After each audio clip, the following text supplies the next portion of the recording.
Welcome to the Black and Blue podcast. We have Travis, black belt, Emmett, blue belt. We are on episode 7 today, I think. 7 sounds right. Yeah, 7 sounds right. Today's episode is building a game plan and finding your personal style. Look at that. That intro is pretty damn slick. Also, if you're watching this, we're using my iPad because, well, Emmett has a story on his iPad, so we're just going to touch on that right away. Yeah, if the camera looks different today, it's because I spilled water on my computer, which just set my whole life back like a year. So we're using Travis's computer today. So which, if it set his life back a year, this computer's back like 8. So we apologize in advance, but we are still bringing you an episode because that's what we do. Yeah, we're too stupid to quit, as the sweater says. Yeah, I actually put it on because if you want this, it's on my Etsy store, just 753 Apparel. You can look up through Dark Horse, darkhorsemartialarts.ca. Jump into the merchandise, get that. You can get one of these sweet ass hats too. We got the 753 and Dark Horse Martial Arts. I'm actually gonna give a shout out. We haven't actually told them. I actually got these hats made by Defending Awesome. Oh yeah, nice. Yeah. Beautiful people there. They help us out all the time. We come at them with problems. We're just like, hey, we need t-shirts in a couple hours, and they're like, are you serious? And then they make us, and they get it done. They're awesome. They've been around for a while too. Yeah, so been around for a while. If you're ever looking for like merch or any kind of apparel, we're not sponsored by them by any means, but they're awesome and highly recommend going through Defending Awesome if you want your own custom stuff. Nice. I got a little sticker there. If you can't see it, it's pretty sweet. It's their little ninja guy. Nice. Good way to enter into the game planning. Yeah, little local company shout out. Yeah. So no guests today. So which is good for me because I feel like guests take the attention off of me. Off the Emmett show. Yep. Yeah, off the Emmett show. So I'm glad there's no guests today to take the spotlight off me. But actually, in reality, I'm going to be asking you a bunch of questions today about how to build a game plan and how to find your own personal style, which I'm still desperately looking for. Let's go. I like it. I thought we'd start off by talking a little bit about identifying your strengths and weaknesses. Any strategies or ways that you think of that you can kind of, as you're, is there a point in your journey where you should be starting to do that, and what does that look like? I feel like you start to kind of understand where your strengths are about like midway through blue. Like when you get your blue belt, you're like, hey, I survived white belt. I made it on to the next step. Yeah. The problem is when you get your blue, lots of people disappear, right? Because they got that confidence or whatever it was, and they're like, I'm done. Yay. And then they're gone. Yeah. But like if you keep going, you start to develop if you're in a good gym. Some gyms, I'm going to just segue a little bit, but some gyms go like, hey, I run a pressure heavy style. So that's what everybody in the gym has to run. And then you see like the 110 pound person trying to do a pressure style, and you're like, dude, you're 110 pounds and like 6 foot. It doesn't make any sense. Yeah. So as long as you're in a good gym that nurtures like your like a style that represents your body, your flexibility, your age, and all that, I think that helps. But yeah, you start to kind of develop it mid blue. If you're talking to your coach a lot, they usually kind of guide you.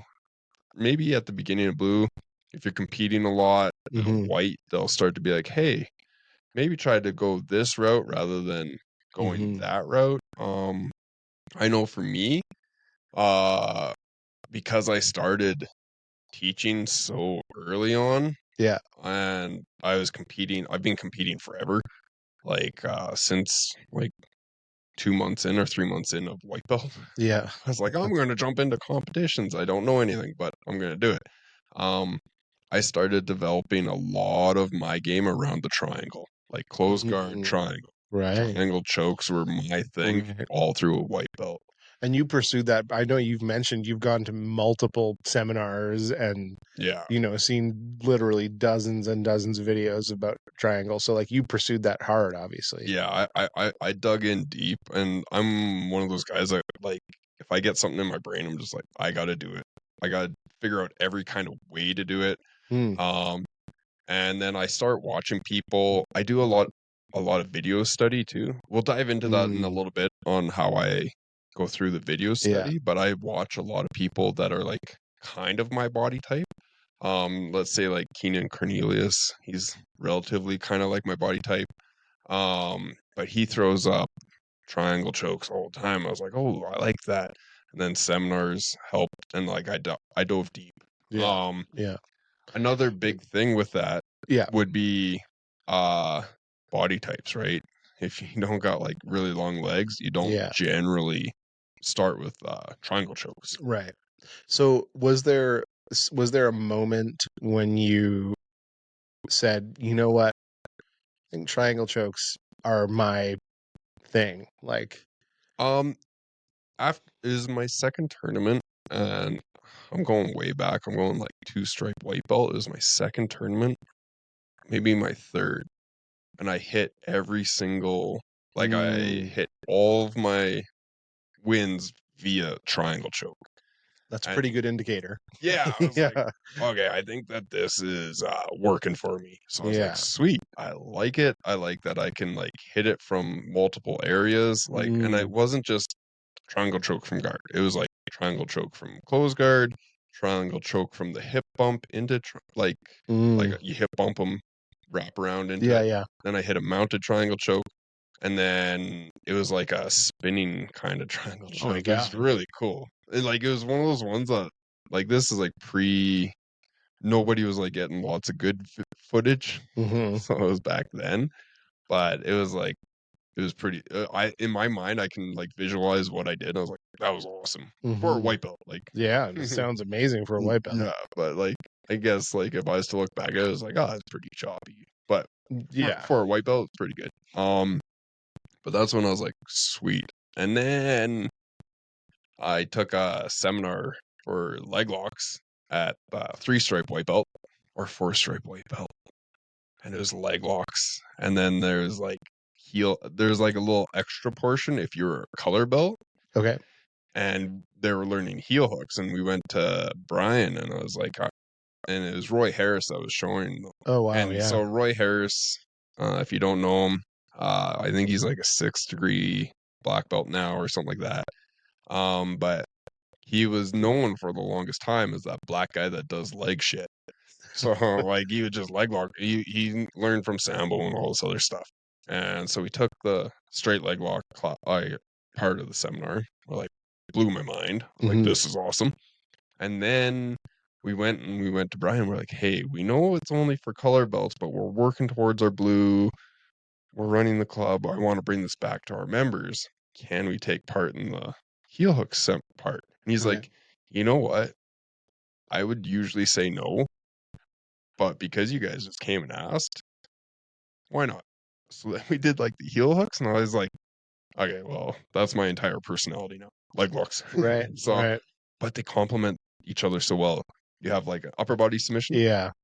and if that's what they're like, oh no, I don't want to get triangle choke, something opens up, and it's usually legs. So Mm-hmm. then you go after legs, and then if Mm-hmm. you're the leg lock guy, triangles open up. Right.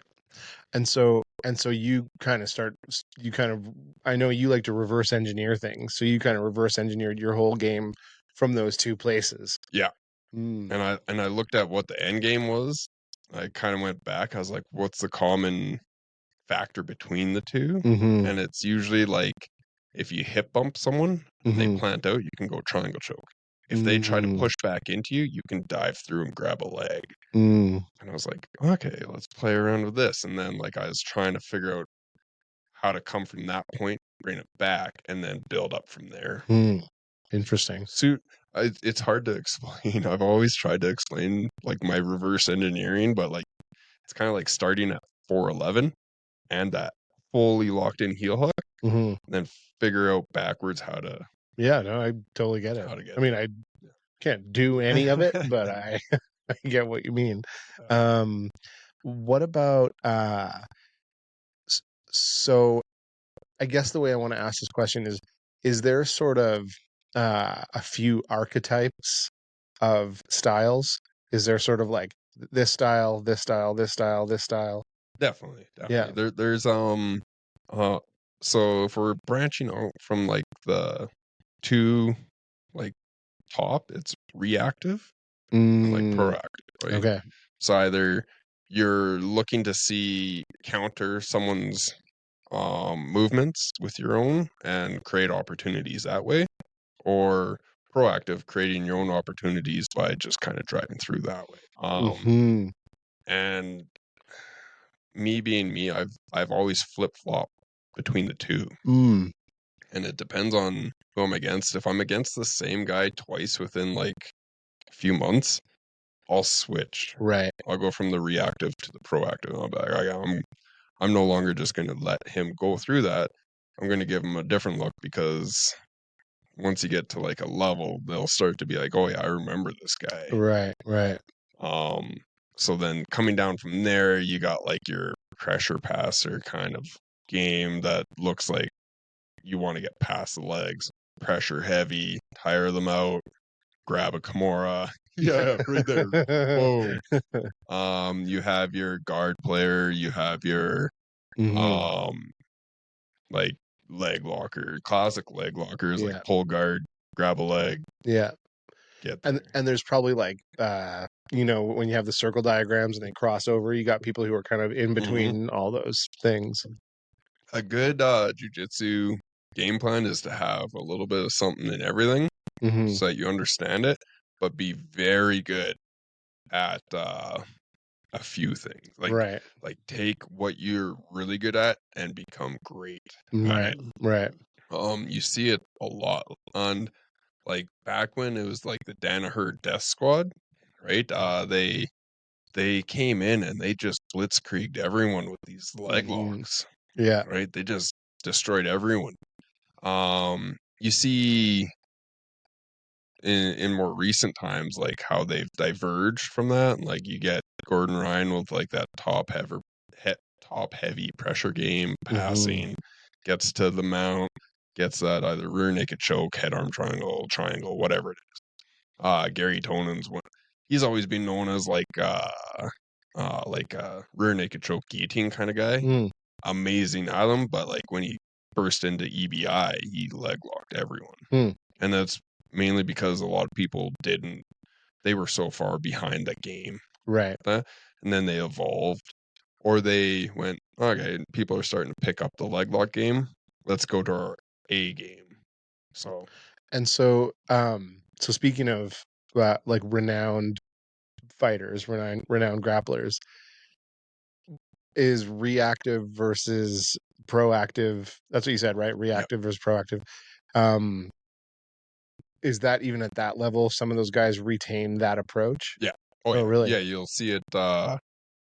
Um, you'll see it at the highest level. And like, I would say Craig Jones is a reactive. Like he'll see Mm, what they're yeah. trying to put and then he'll react to it. Whereas like Nicky Rod is a proactive. Aggressive, proactive. Yeah, and he's like, Yeah. I'm gonna enforce my game upon you, Huh. kind of Wow. thing. Um and you'll see it and you'll see kind of this the switch flip Mm, when like when Craig Jones gets a reverse or a sweep or something like that, hmm. then he's all in and he's going and he Right. Right. rips through it kind of thing. So you see these two and it's I think those are like the only two that you can really have at Yeah. the very top of things, and then it all just kind of Hmm. spider webs down. Yeah, that's interesting. Like, I know for me personally, if I let someone else impose their game from the outset, the chances that they're gonna win are much higher. But if I'm just like I impose from the start, I not that I always win, of course, but You have a greater I have a chance. much greater chance if I'm imposing my game plan and my strategy to the extent that I have a strategy. um, it's a it's black and white. Yeah. It's black and blue. And Oh shit. and I think that's a thing.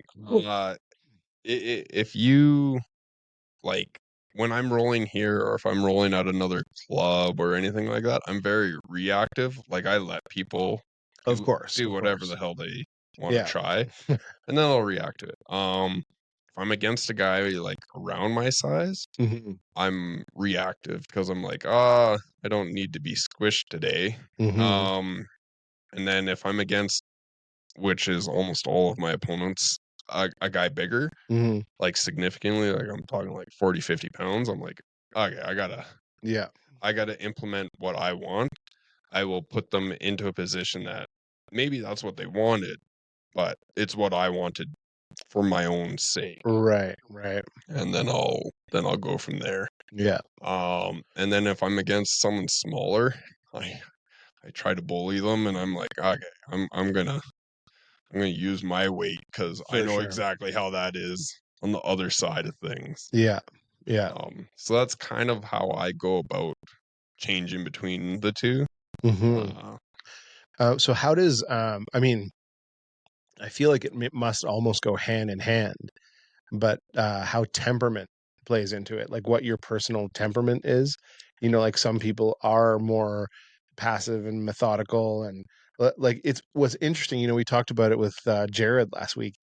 One of his tactics is always to kind of like let you think that you're getting somewhere, and like you'll just use all your energy and you're like, oh man, I'm totally kicking Jared's ass, and then he'll be like, seems tired, and then he'll kind of strike. yeah, So yeah, how much does personal temperament uh, play into it? almost everything. Yeah. Um, like my personal temperament's pretty like even keel all the time. Hmm. So I just ride a line Yeah. and then I'll go up and down off of it. But if you see those people that are like really calm and like Carter's probably a good example, chill kind of rolling, Hmm. Hmm. he's reactive in that sense. Mm. Like he'll be like, okay, they're gonna be doing this, so I'm gonna do that and Right. kind of thing.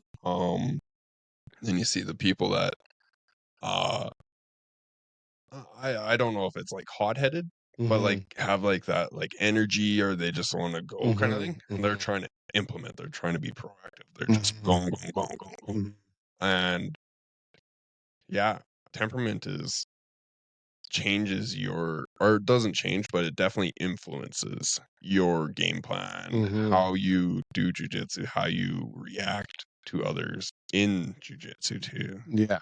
And you mentioned body type, but also like athletic ability, age. All of it. Yeah. All of it. Flexibility, Yeah. mobility, all these things play a factor. Yeah. If you have like wicked bad knees, you're probably not going to be playing a wrestle heavy game. Hmm. Hmm. I try it. My knees are like, dude, you're an idiot. Like Yeah. that. This is not like I'll do it, but I can't do it for a full tournament.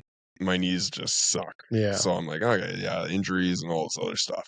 And then body types. Yeah. Uh, there's always the outliers. There's always those weirdly flexible, like Yeah. big guys. You're Yeah. just like that doesn't make sense that you can like whip your leg around and like Right. hit me with like whatever kind of Whatever. Yeah. Yeah.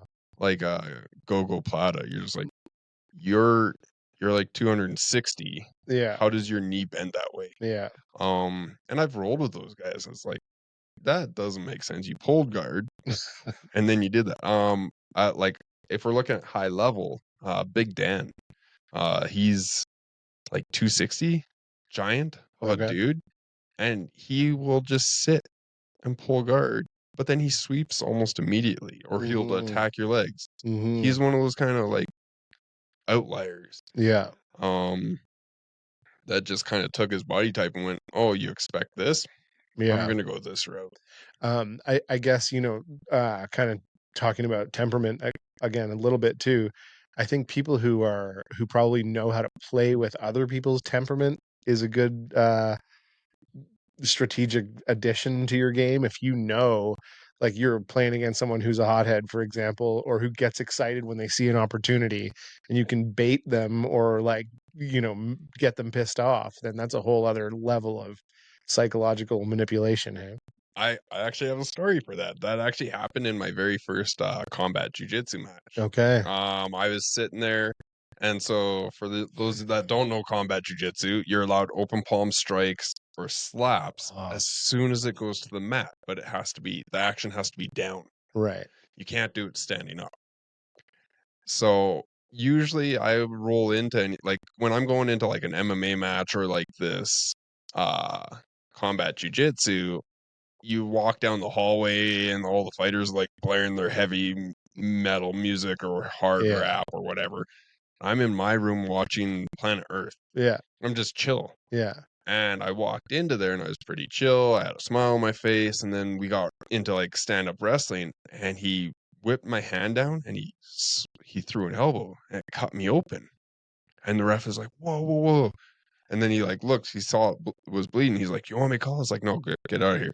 But it pissed me off. It made me mad that like you know what you did. You threw an elbow. Yeah. And then everything after that was aggressive. Mm-hmm. And it threw me off my game. Yeah. And it's funny because later on, like years later, we talked and he's like, I knew I just had to throw you off the game. Yeah. Because you're this like chill guy. Yeah. But I knew if I could piss you off, Yeah. you're not gonna be at your peak, at what works for you. Yeah. And I was like, you son of a bitch. And you like, see that in competitions of all kinds where people will like, I use the surf analogy a lot, but there's like famous stories of Kelly Slater, the surfer, that he would like go up and talk to people before their heat or whatever and just be like, how's it going, man? Like, and like, why the fuck are you talking to me right now? Like, we're not friends, shit like that, where it's just like, what just happened? Why did that guy come to my house before the heat? And things like that. Just Dude, anything to throw people off their game. I would do that in hockey all the time. I would like, if someone hit me, I'd be like, that's the best you got. You got nothing. Yeah. You didn't even move me. Yeah. And like, or like if we got into a fight, I'd be like, I wouldn't be like, I'd be like mocking him. Be like, Right. oh, you think those are punches? And like, they would just be like fuming. Yeah. And then they either take a penalty or they do something stupid, and then they're they do completely something off the game. And I was pretty good at that. Like, I wasn't what's that little brew? Marc-Andre? No, I don't know. Bergeron, I think. I don't know. Marchand, Brad Marchand. I can't stand that guy. I want to punch him in his broken ass nose. But but he's that instigator too, right? But if you can get anyone off of their mental state and off of their game, you're winning. You win. Yeah. Yeah. And ever since that combat jiu-jitsu match, I'm like, I don't care what happens to me. I'm remaining my own mental state. I'm gonna be chill. I'll talk to the guys, and you're not throwing me off. Yeah. I'm zen. Yeah. Yeah. Especially like once you know that people are doing it as a tactic. It's like, I'm not falling for that. Totally. And I used to do it. Yeah. And then when I switched over to like this and I was doing combat jiu-jitsu, I was like, oh. And then when he told me that he did it on purpose, I was like, you bastard. Yeah. Like, yeah. That's smart. Well done. Yeah. So one thing I wanted to talk about today too is like, and you touched on it a little bit with triangles, is I forget where I was reading about this, but the concept of tokuiwaza, that everyone has a favorite move that or like a go-to move. I think it comes from judo, that terminology. This guy over here talking like Danaher. Yeah, yeah. Except with some inflection in my voice. Yeah. I am talking about.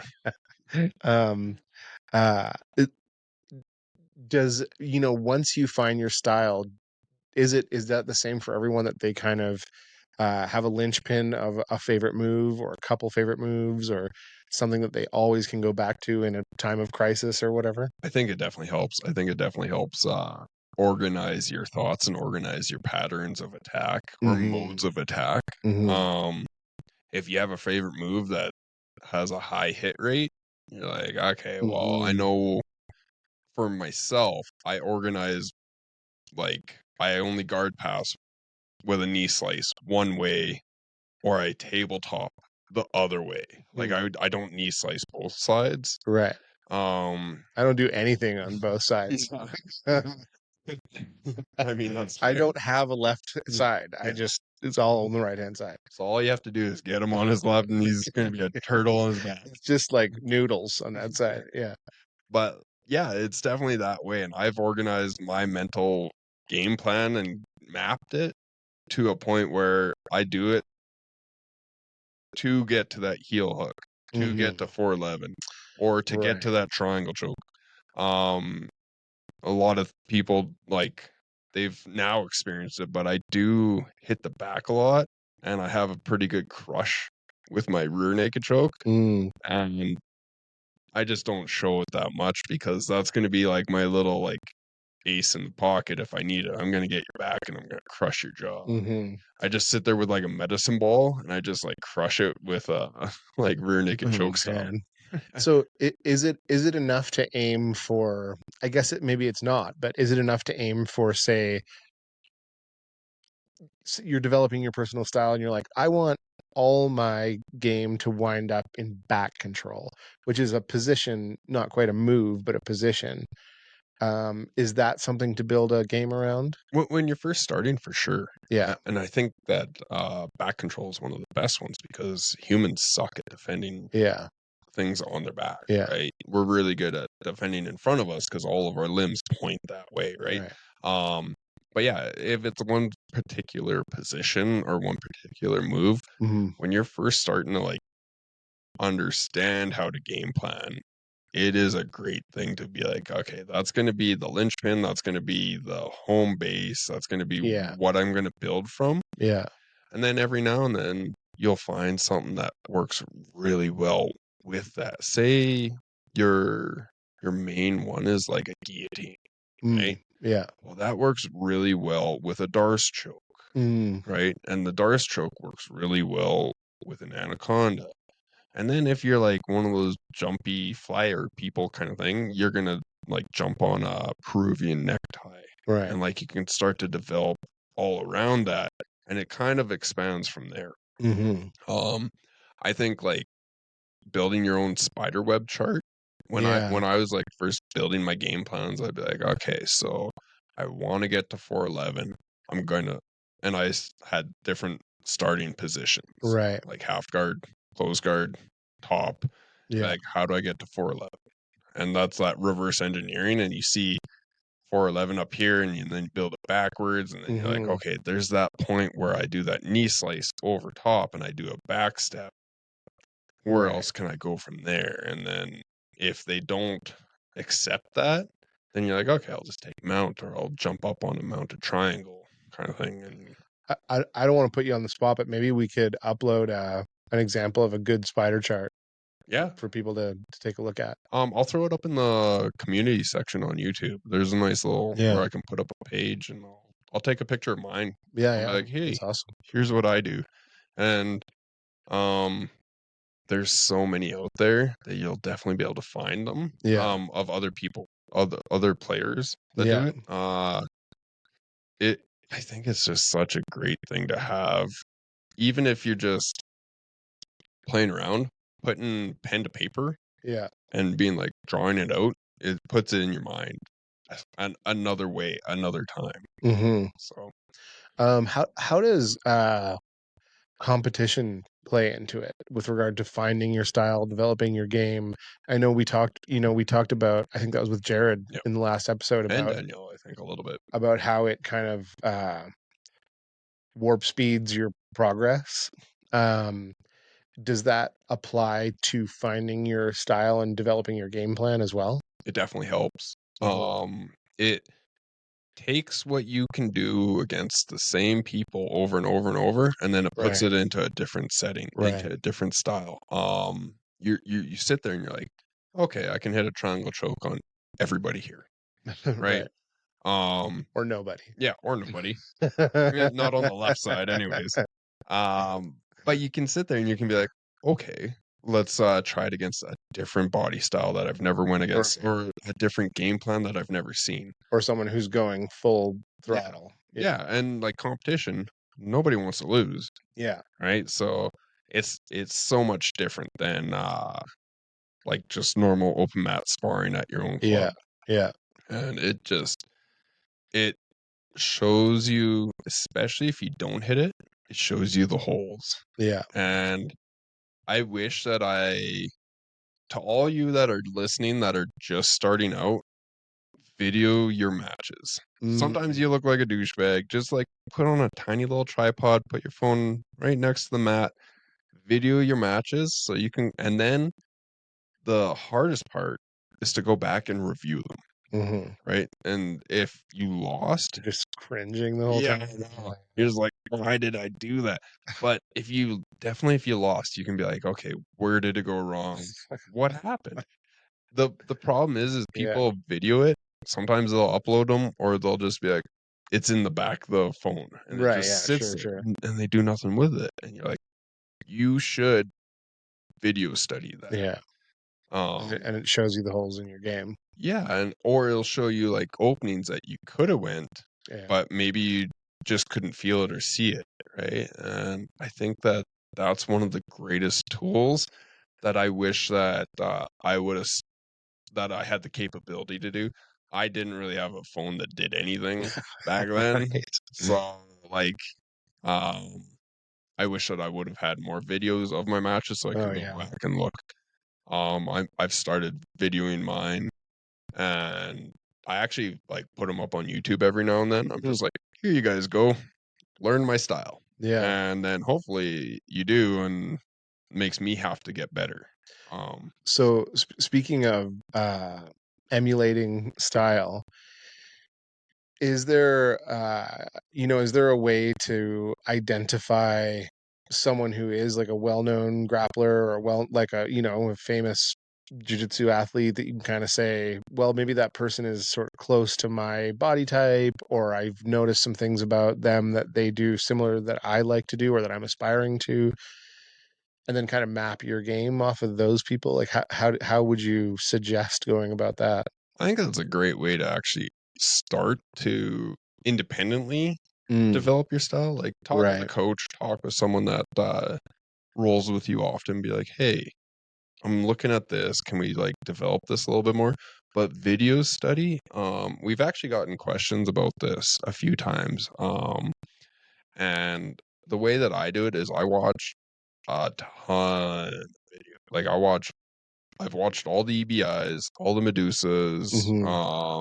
a lot of the Fight Pass Invitationals, Polaris, all these like grappling, um, just to watch. And then if I see something like Gary Tonin, his headlock escapes, like all his guillotine escapes. Oh yeah. I don't know if he has an instructional out about it, but like I watch and I'm like, okay, and then I pick it apart and I go back and I watch it Right, again and I right. watch where his hand placements are. I see what Yeah, he does to make his opponent try to go after it. And yeah, then when he does, he counters it with a nice little step through. He's got a crazy amount of like headlock escapes yeah. from there. But the one that I really love is that step through um guillotine defense where you grab the elbow and you like shoot your hips through and then you can like Mm. roll up and get on top of them. Is that similar to what we were doing in that half guard thing today? No, that'd be closer to coming up into like a dogfight position. Okay. Gordon Ryan's really good at that one. Mm. But It yeah, it you is crazy how much like I find we were talking about a little. I think that was you and I that were talking about that. I find like I downloaded what's his name, Lachlan Giles, like a half guard whole like course of the half guard thing, and most of it, like I'll watch it and then I'm just drifting off and I'm just like, I what was he talking about? But watching a video, like I remember I went through a phase of like watching a bunch of Buchecha videos, and like you'll watch him like, oh, what's he doing right there? Oh, that's interesting. And then yeah, you just like, scrub back and forth and you're like, oh, that's cool. He did that. And maybe that's part of the way I approach things. I do fixate on little things and then I'll work on the tiny thing that I noticed. But I find that almost like more instructive than listening to an instructional because I just drift off and can't pay attention. And I mean, I think that's a dual-edged sword, right? Yeah. If you can watch an instructional, Yeah. it's the dedication to actually doing it, Yeah. right? Yeah. It's Yeah. Totally. um like motivation isn't enough. You have Hmm. to be dedicated to be like, okay, Yeah. I'm gonna sit there and listen, and I'm gonna Yeah. watch, and I'm gonna learn. Um, I take notes. I take Mm, notes on instructional, so I have my notebook. that's interesting. I'm Yeah. such a nerd when it comes to it, and like I hated notes in school. I didn't Yeah. write anything other than like maybe in Japanese class. I Yeah. was like, I love this stuff, so that's when I would write. But like everything else, I would Yeah. just like it bored me, and I hated writing. And then when it came to jiu-jitsu or MMA, I was like, cool, watching the instructional, see what they do, write it down, and then it's just another way to Yeah. It put it kind of into my cements memory. it in there. Yeah. Um, Yeah. No, fair. yeah, Fair. same with watching videos, watching I just love the idea of you looking for holes in your game and then like starting the video and being like, show me the holes. yeah, man, seriously. I did that with a Come on, couple, boys, yeah, show me your holes. like let's go. Let's go. We're gonna plug them. Let's plug those holes, boys. And Lana's like, what are you watching in there? I'm like, leave me alone, I'm writing notes. I'm watching some guys plug some holes, Yeah. okay? Yeah. But like It's Lana, right? That's yeah, yeah, yeah. But like it's I don't know. I find one of the things that's hardest is you have to be dedicated to yeah, have dedication. yeah, Right? So it's one of those weird paradoxes where you're yeah, like you have to have it. Discipline, I think, is the yeah, actual paradox is you have to be disciplined to have discipline, yeah. right? So you have to be disciplined enough to have the dedication to watch that video and be like, I'm going to learn something from this Hmm. because this is my area that I want to Yeah, pick up something. yeah, Um, with instructionals, I find like the person talking yeah. definitely like you mentioned Lachlan Giles. I love listening to that guy. I think Mm, like he brings a little bit of humor to it. Between him and Craig Jones, like the humor behind it yeah. helps me like retain it. Okay. I do watch a lot of Danaher. Mm, Um, I love like how he breaks it down, but I can only watch it like one time because I'm just like, oh my goodness, this is too much. so like monotone or whatever. Yeah, and then one that I can't is Gordon Ryan. I can't Yeah, listen to his voice, yeah, and I'm not shitting on him. I just can't. yeah. I don't think he's listening. It's okay. Yeah, could you imagine? We get like a DM. He's like, dude, He just you shows talking up shit? tomorrow. Yeah, Just I raw. hear you don't like my voice. He's like, my tummy's all better. I'm gonna rip you guys apart. It's like, I was like, I'm sorry. I didn't say that. Yeah, It was him. yeah. It's all Travis. Rip him apart. But it's all in the voice. For Yeah, yeah, me, yeah, the monotone drives me crazy. But I also go, well, I can do it because yeah. the leg locks or the triangles is the main key. I feel like maybe it's I've only ever downloaded one instructional. It's like many, many parts, but it's that Lachlan. I think it's like because maybe it's where I'm at in my level that like I feel like the assumption is that you're starting here. So like you already understand everything about this thing. Now let's do extra. And it's like, no, just I want the basic. Like I want, it's like downloading a guitar or instructional and it's like, okay, here we go. I'm like, no, I just need to know how to play a chord, You mean you can't do that? Come on. Yeah, I mean but like And that comes back to you have to find the guy or the right. girl that Fair. Yeah. uh kind of appeals to that. Right. Like our YouTube channel definitely caters to those people that want to see one move, kind of see the breakdown of it, Right. and then go try it or move on. Yeah. Um And and maybe I'm then making an excuse too. Maybe I do just need to sit down and concentrate, take some notes and listen. Like, and that's part of it. I yeah. hear a lot of people like it it's you Yeah. need to be dedicated to improving it. If Yeah. you're like half-assing it, you get a half-assed result. Yeah. I am like every time I'm watching, it's bad. I don't watch like UFC or EBIs for entertainment anymore. I watch it to like study it. Yeah. My brain just doesn't shut off, and I'm just like, ooh, I like that. If I'm with other people, I'll be like, I'm not gonna like go back. I'm gonna be like, I need to watch this. Yeah. I'll watch it, but then I'll rewatch it later. I'll make a little mental note. I'll be like, oh, I like that, and then I'll go back and watch it and see what they did. Yeah. ADCC is another great one to watch where you're just like, oh man, there's so many cool things. And then CJI and CJI 2 just got announced. Oh, really? I think that's some of the best jiu-jitsu ever. They have like that slanted Yeah, ring. that's super cool, Oh man, I love it so much. You can't go out of bounds. You don't get those people running away. You're like, no, there's kind of a wall that actually hinders you quite a bit. Not to mention, like, I admire the cojones, man, to start your own thing and just be like, the old way is done. Let's do it a new way. Like, I'm throwing my weight behind this thing. Like, that's crazy, man. And That's awesome. He went head to head against ADCC, which is like the Olympics of jiu-jitsu. Yeah. Right? Like IBJJF. Yeah. They have their worlds and stuff like that, but I'm starting to like, if you watch enough, you're starting to see like a little bit of a decline in them, and you like ADCC's always had like a steady, but then more people tuned into CJI because they were like, this is interesting, entertaining. They had some of the best talent there is. Like they had the Tackett brothers who are always entertaining. They had the Rotolo brothers. Like it was so good. That's really cool. Like I went to ADCC. We had tickets and we're watching ADCC on the mats, and then we had a phone watching CJI, or we went back to the hotel room and watched CJI. And that's probably 50% of the people who were there were doing the same thing too. Yeah, well, you saw it. You saw like people are like videoing it. Yeah. They're like, look what I'm doing. That's funny, man. What about so I think there's potentially two ways here that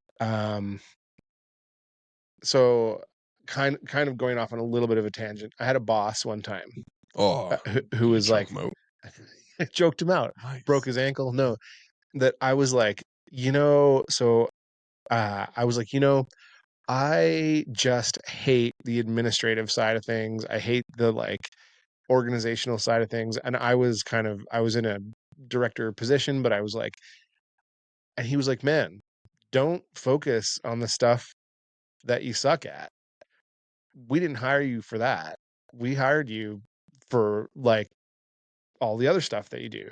Choking people out. So get out there and choke some people out. But like I think that kind of switched something for me where I was like, yeah, why am I wasting my time putting energy towards the things that I suck at? But I feel like in jiu-jitsu that is not as true, because you want to have a bit of a complete game to be, like you said, to be able to like back up if things aren't going the way you want to, or find another way out. I think that comes from you're being paid to do a job that you're good at. Yeah. You're paying to learn a skill that you suck at. Right. And you're going, okay, I am really good. Like I was a mechanic for 16 years or 17 years or something. Yeah. I'm not going to go to the front end and be like, now I'm a service like advisor. Right. I'm not good at that. I don't talk to people well. Like I'm just like, they're like, my car is doing this. I'm like, get a better car. And then, like that's not what you want to hear. Yeah, you don't want to hear that from a service advisor. But I was pretty damn good as a mechanic. Yeah. Then when like you do jiu-jitsu, you're like, okay, I suck at everything, but I want to get better at. I'm assuming you're not talking about me specifically. No, not on the I would never disparage Emmett on the Emmett show. That's crazy. Yeah, that's crazy. You know what happened to people who do that? Like, just they get invited back. Week after week. But yeah, I think focus. Like, I sucked at defending Kimuras for a long time, and I worked on that every single day, and I let people get there, and I'm just like, okay, I'm tapping out to white belts getting Kimuras on me. And like, because I'd let them get almost fully in, and then I would see how far I could go. Yeah. And yeah, oftentimes I just had to tap and take it and go, okay, what did I do wrong? And Yeah. like that's that zero ego thing that Yeah. you hear about. But it's also, I think it like, for me, leg locks, where it's like, it feels like a huge mountain to overcome, and it's like, so I kind of just, yeah, I'll learn that later, And yeah, I think that's fair. The with leg locks, I think the problem is you're in a club full of people that yeah, like I teach top down, right? So I teach everyone yeah, leg locks. I teach like kids heel hooks. yeah, I'm like the worst instructor. Like I took a lot of flack about that for a long time. yeah. And I probably do more. I probably know more about leg locks than I'm giving myself credit for. You just don't have the same amount as a lot of people in the club because a lot of people in the club do a lot of leg locks, Yeah, right? So and it's not really. It doesn't form part of my game normally. yeah. So Um, and if it's not an interest to you, I mhm. think the best thing that you can do is learn the defenses to it or Yeah, learn at least the positions to stay away from because you get hit with that a lot right. and then build your game plan Yeah, off of that. Like yeah, if I, I think I've hit 2 arm bars in my entire jiu-jitsu career in competition. right. I'm not focusing a lot of my attention on I know how to teach them, I know, like, the ins and Yeah, outs of them. I'm not focusing a lot of my attention in competition mode yeah, on them because it's not a big part of my game, and I don't yeah, really care about them.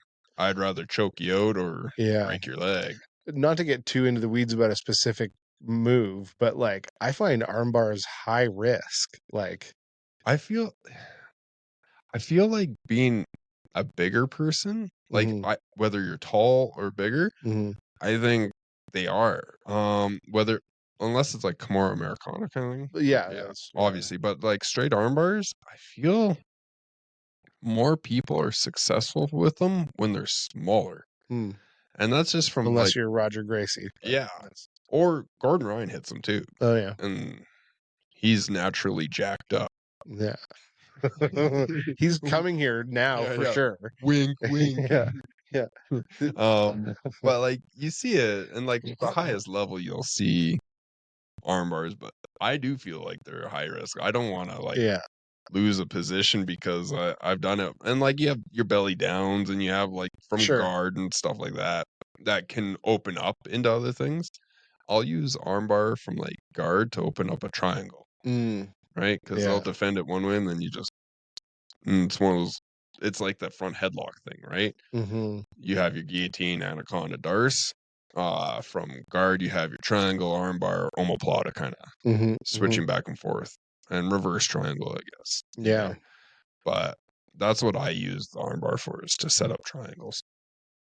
Um, it's like crazy how back in the day, remember Ronda Rousey just like nailing arm bars on like person after person That's after all she person. did. That's all she did. And then Like, she thought she was a boxer. dude, And God. that whole thing was nuts when you look at it now, and like Joe Rogan being like, I think she could fight Mike Tyson. Yeah, Like, that was what are you talking about, man? Like, like the crazy thing is like she had an amazing judo background. Like she had that hip toss yeah. to armbar. Boom, She was boom. a judo Olympian, Yeah, like a silver medalist, I think, right? Bronze medalist. something. Yeah. But she was awesome at Yeah. that one specific move. But you see those people start to get exposed once you're like, okay, Yeah. well, I'm not even gonna allow you to come in with a grappling Right. attempt. Um, Ryan Hall, I love that guy to like I love his style, but hmm his main thing was kicks because Right. he doesn't care if he gets taken down Right. because once it's on the ground, the dude is a wizard. But like if he can't get it to the ground, he can't implement his game. Right. And that got exposed. Yeah. So I think it's just one of those things that happens. If you're a one trick pony, Yeah. you're not gonna you might get some, Yeah. but you're not gonna Ronda get Rousey made millions of dollars off the armbar. oh yeah. Like, And she's probably still making I think she's in like the WWE now or something. I don't know. Isn't she? I don't Like, follow the I WWE. don't know. I So, follow. I just know because it like transitioned, but like she was damn good at it, yeah, and like that's what she evolved her entire game plan around is yeah. get Getting there. get in, get the clinch, get the takedown. Yeah. Are you bringing it back to the topic? Yeah, Oh my crazy, God! right? What? Look at this guy. I'm taking over the Emmett job. Whoa! This is like um. Okay, we'll bring it back to the topic. Jeez. Um. Any competitors that you would suggest to people to watch? I know you always talk about Marcelo Garcia. He's man, his old stuff like Even his new his stuff. new He stuff. just It's competed. just so cool to watch. Marcelo, I can't say enough good things about him. He's Yeah, such an like he just seems like a genuine dude. Everyone in the community that has ever met him yeah, is like, no, he's just actually that nice. yeah, And then he is that damn good that he yeah. comes off of like a what is it, like a 15-year Something like that. hiatus? Yeah, It's like yeah. a crazy hiatus. And then he comes Yeah, back who did against he him and fight? Hari. Him and Oh Hari. yeah, right. Yeah, yeah, And yeah, yeah. he I like watched that. north Yeah. south choked him kind of thing. Yeah, and that's what you were talking. Yeah. You've been talking about that Marcelo Garcia North South for a Yeah, while like too. way before that, I was like, Yeah, if you want to get really good at it, you watch Marcelo because yeah, he's just yeah. insane. And like I'm that's literally gonna go home and do that after yeah, this. Yeah, but that's who like I have his books. Yeah, people on the internet. There used to be jujitsu instructionals on yeah, in books. yeah, I have like his X cards and stuff, but that's what I did. That's like how I came up what yeah. like his stuff. Um, And then, like, if you're really looking for crisp, clean technique, like, and you're a bigger guy, Gordon Ryan, like, Mm, everything he does is minimal effort for maximum output. Like, it's mm, just clean. yeah, If you're like getting after it, and you're one of those like energetic guys that just likes to like a spark plug kind of guy just going.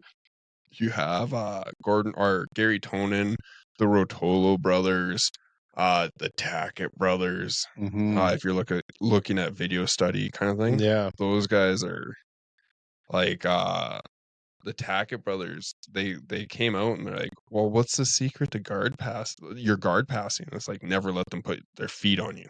mm, Never let their feet touch you. And if mm. they do, you get them off you right away. And then there's like boom, they're getting past. And you watch them in CJI, and they're That's so true. yeah, Hey. it's beautiful. Like the amount of the amount of stuff that you Yeah, can get out of these things, and like I will say like hearing that out loud, I feel like that's what I try to do, but I never would have put it in those words. yeah, You know? and I think that comes with like the higher levels. Like Yeah. and yeah, I'm a black belt, but like in comparison, it's like a recreational black belt in comparison to like those guys. Sure, sure. Like I compete a lot locally, Yeah. like within the province, but realist. And I went down to ADCC and won a couple, but or one match and lost two, I think. But That was in the kids division yeah, yeah, then. man, those kids are killers. Yeah. But yeah, like if you're looking at video study, I know a couple questions that I'm just gonna answer real quick. If you're looking at it, watch the video and then replay the moments that like intrigue you on what you're Mm, wanting to, and then yeah. write it down. And Yeah. then in those, if you can't make someone get to that position in like a sparring match, ask for someone Yeah. to start Oh, that's close to interesting. that and Yeah. be like, "Hey, I'm just working on something. Can we work on this?" Mhm. Um, and then you kind of, for myself, I reverse engineer. I'm like, "Okay, how did it get there?" Yeah. And then like when I ask anyone to like go, they're like, "Oh, it's a trap."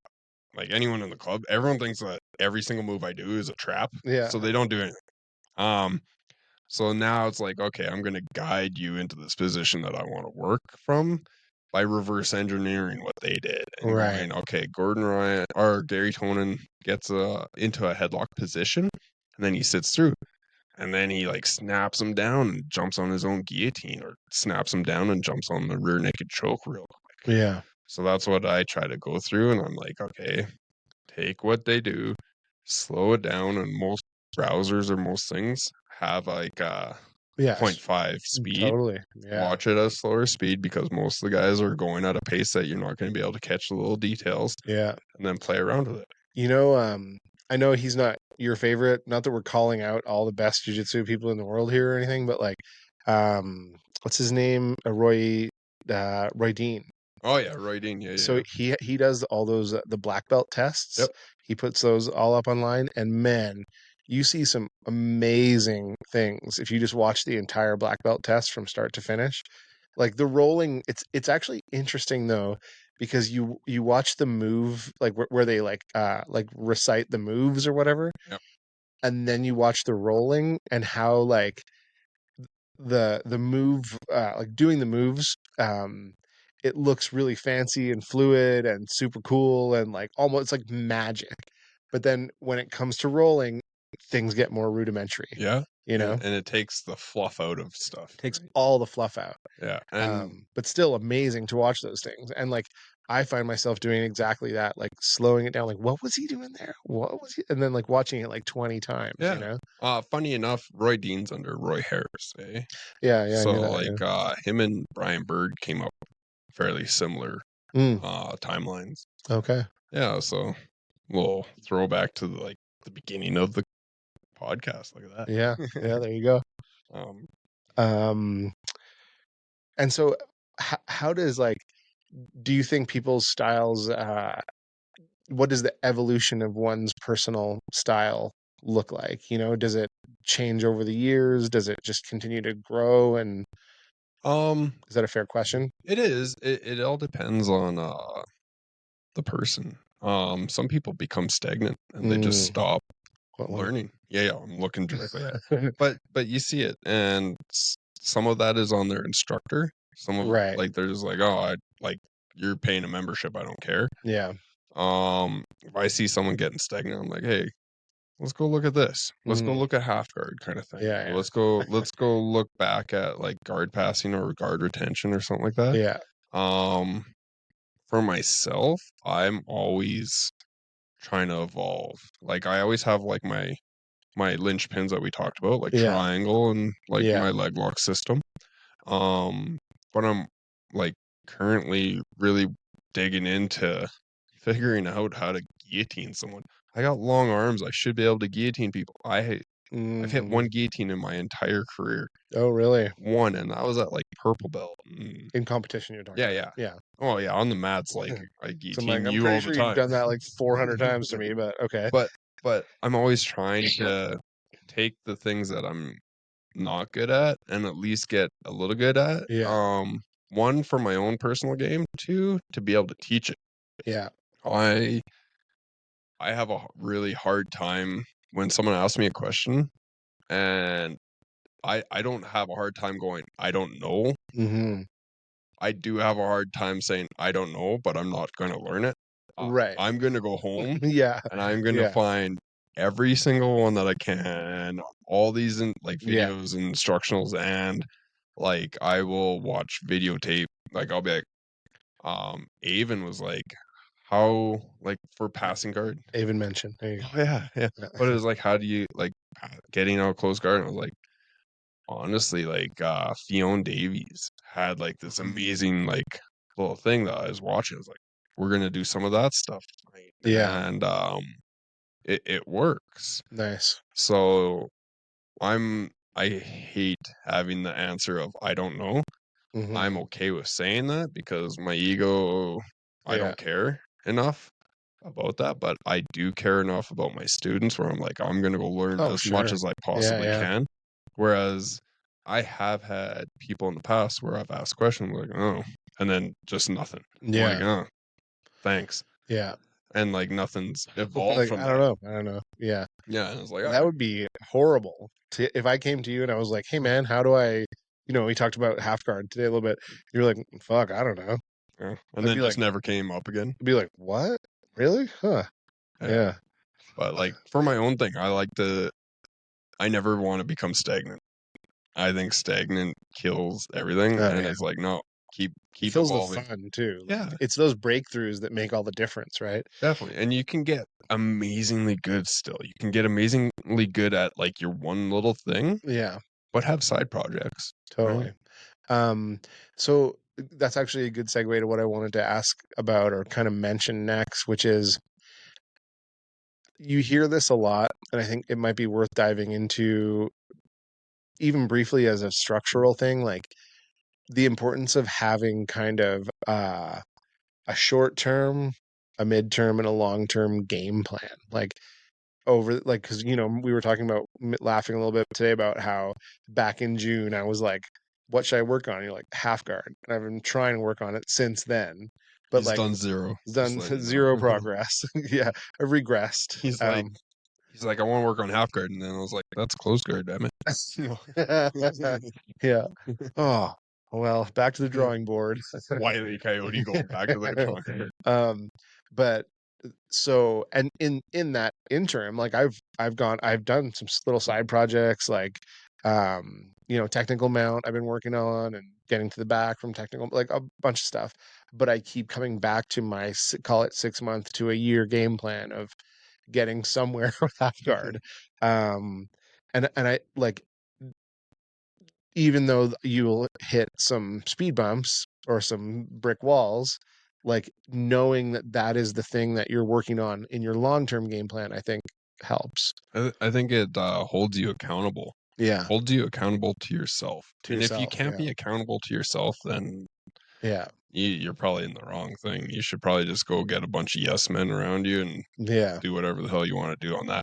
When it comes to jujitsu, you have to, I not have to, but if you want to get better, quicker, or like over a long period of time, you should set goals. You should yeah, write them out.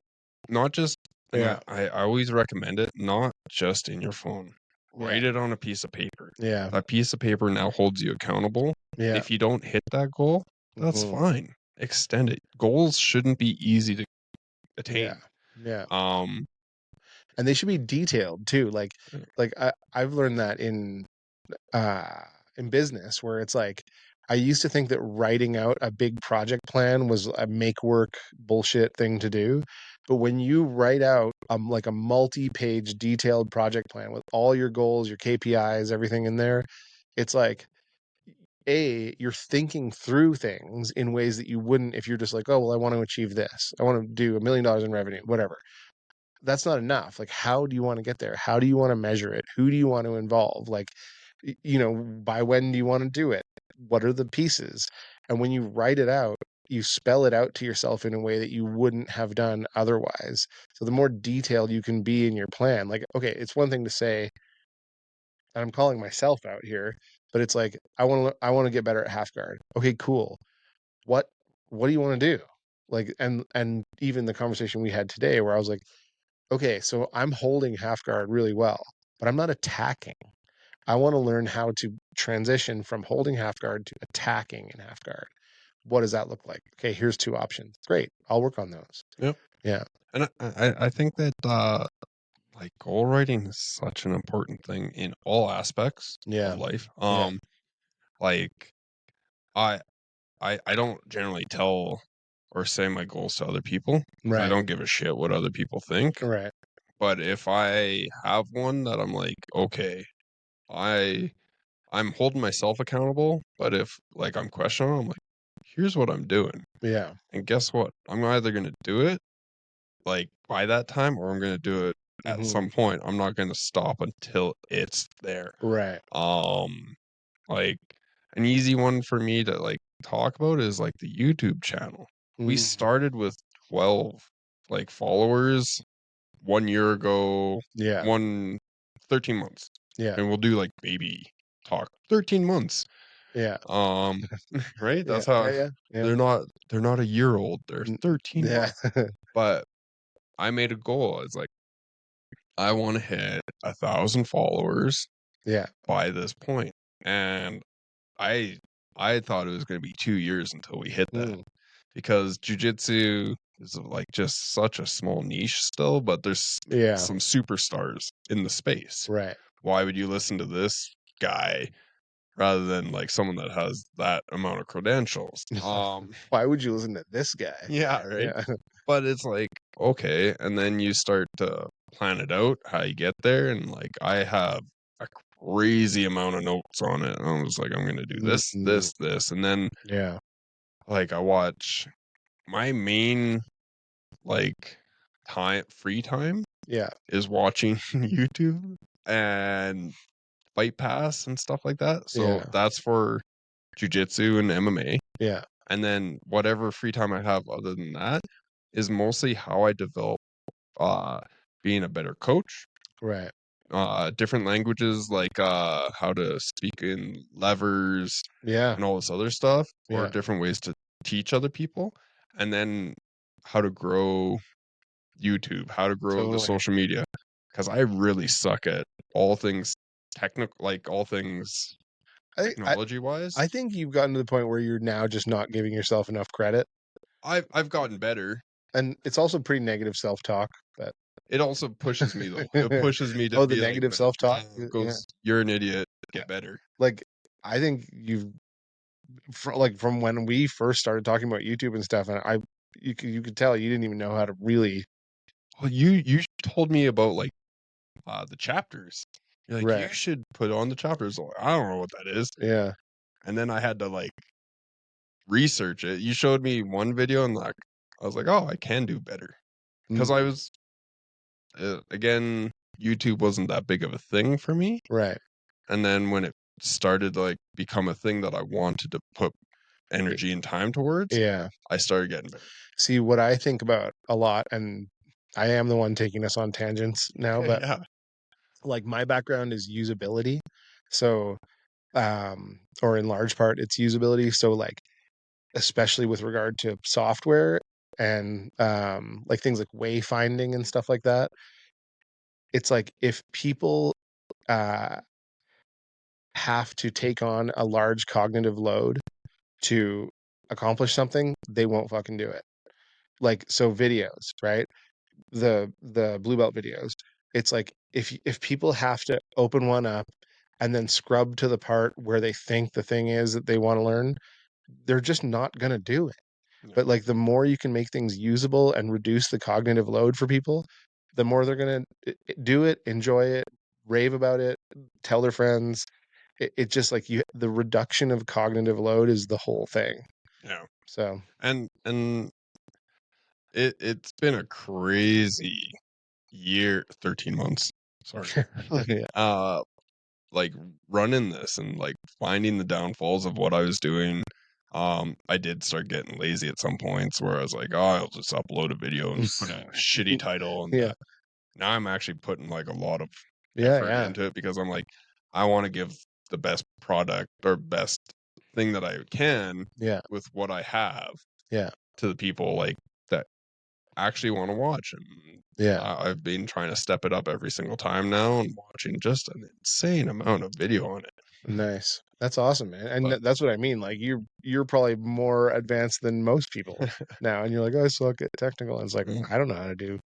it makes me work harder. Yeah, yeah, I have to tell myself that I suck at something yeah. to Well, make if you myself want, work. I can call you and tell Yeah, you suck at yeah. anything you want, man. That video that you published, It horrible. sucked. Yeah, you suck. Just middle of the night.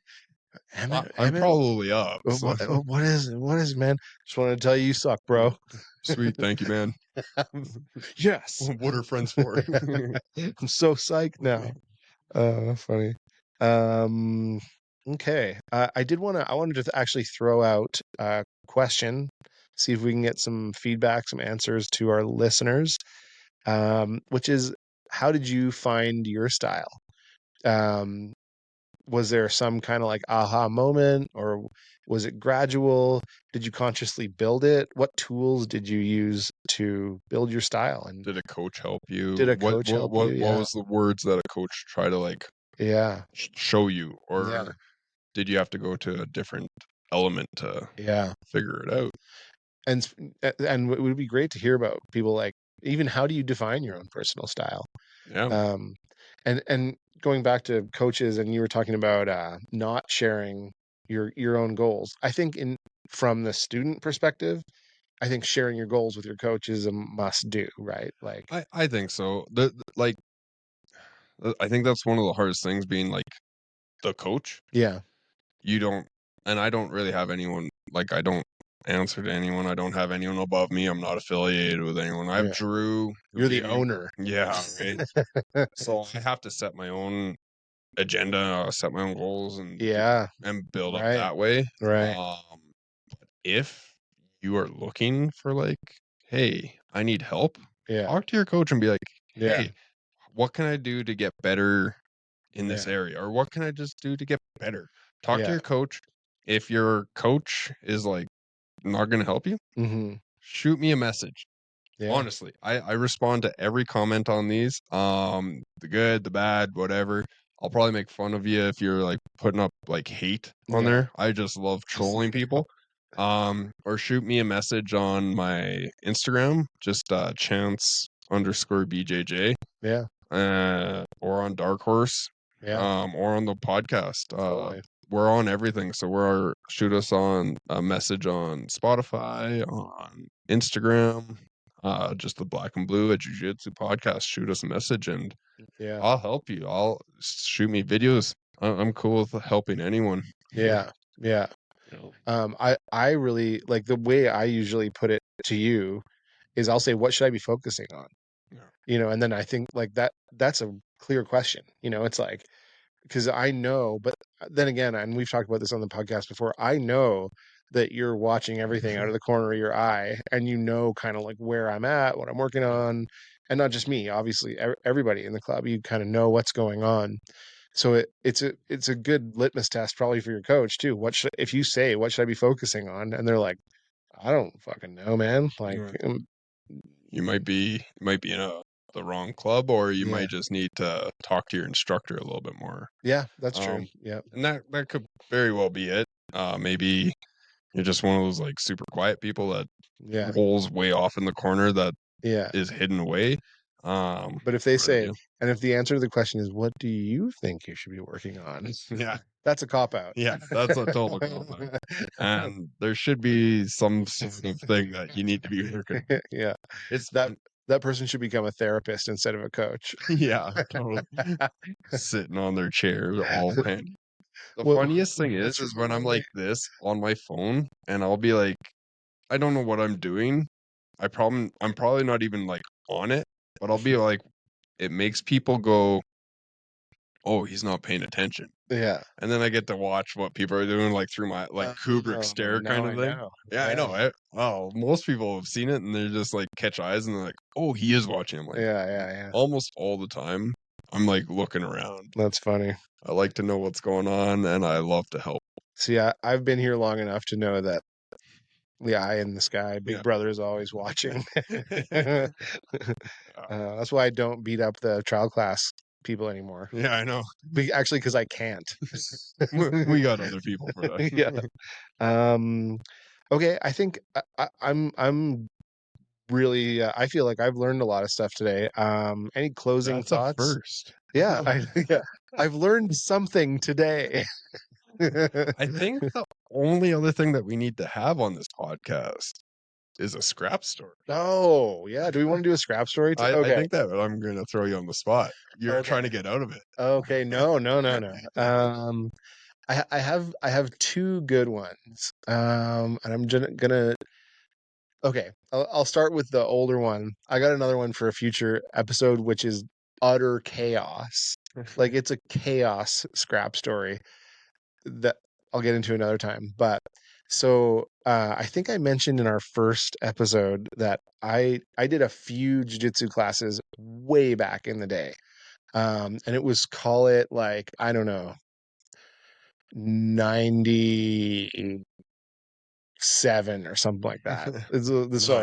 This is a long ass time ago. It was when UFC was still pretty new. I did, I don't know, call it 10 classes. So enough to learn a couple things, right? And one of the things that I was huge back in those days was armbar from guard, right? And that was one that I just like I practiced it over and over and over and over again. um Fight Club came out, so like a bunch of us like would go to the park and like do Fight Club at night. missing the point of that At movie night. entirely. Yeah, oh, we go get drunk and then like just go fight in the park. Oh, nice. Probably buy all the stuff too, right? Like get some corporation stuff on. You blow up cars Yeah. and stuff. No, but it was like so I wound up practicing that armbar from guard hundreds of times over the course of, call it like 3 years or something. Almost nothing else, maybe like a kimura or something, but like I had no game to speak of, but I could hit that armbar from guard in my fucking sleep. So this is like, and so now fast forward maybe, I don't know, 2 more years, 3 more years, something like that. Um, and I was in Vancouver, and I don't drink anymore, but in those days I was pretty good at it. Party. Back in the day. And so a buddy of mine and I were walking down the street, and I was like supporting him because he was so drunk. And I had my head shaved like this, like so super, super close. For those that are just listening, Emmett showed us his bald head. Yeah, it's a shiny bald head right now. So and I'm holding my buddy up, and this like significantly bigger than me guy, like all tatted up, starts going like yelling at us, going like, some words I wouldn't say on the podcast. And then he starts going, "Hey, Baldy, I'm talking to you, Baldy. Hey, Baldy, I'm talking to you." And like, I'm just like, I'm trying to like just ignore it because I don't want to get involved. Like, You don't want to armbar that guy. and then I'm like, and when he starts saying the baldy thing, and I'm just like, dude, that I wanted to be like, that's the best you can come up with, man. And so like I turn like this to start saying something. When I'm turning around, he like takes 2 full steps and swings at me, right? And he connects on my eye, but I grab his shirt, pull him down, basically pull guard, and then this is when nobody knew, right? Nobody knew what was going on in those days. Like, Yeah. so, and I just like, I pull him as close as I can to me so that he'll brace off my chest, armbarred him, and just broke the fucking shit out of that guy's elbow. Like, I had it, fully like, It's a medical term, right? yeah, locked in. I was just like, crack, crack, crack. And then like I got up and I was just like seeing red, and I was like, but my friends were holding me back because he was passed out. Like I assume from the pain Shock. of having your elbow snapped. Yeah.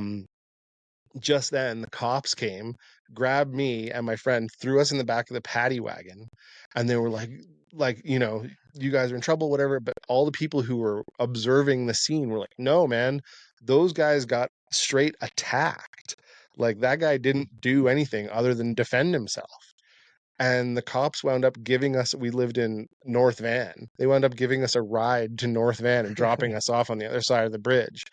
And yeah, but so the next day, I was like, "Oh my God, man, I messed that dude up." Like I probably shouldn't have done that. Like I called the hospitals to see if I could find out if he was okay or whatever. I'm like, dude, we don't have time for this shit. Yeah. I called my dad. You're in North Van. There's stabbings. Yeah. Get a I called my dad and I was like, oh man, I feel so bad about this. Like that's just like, I was drinking and this happened. And he was like, well, did you start it? And I was like, no. And he was like, well, did you finish it? I'm like, yeah. And he's like, good job, man. I was like, okay.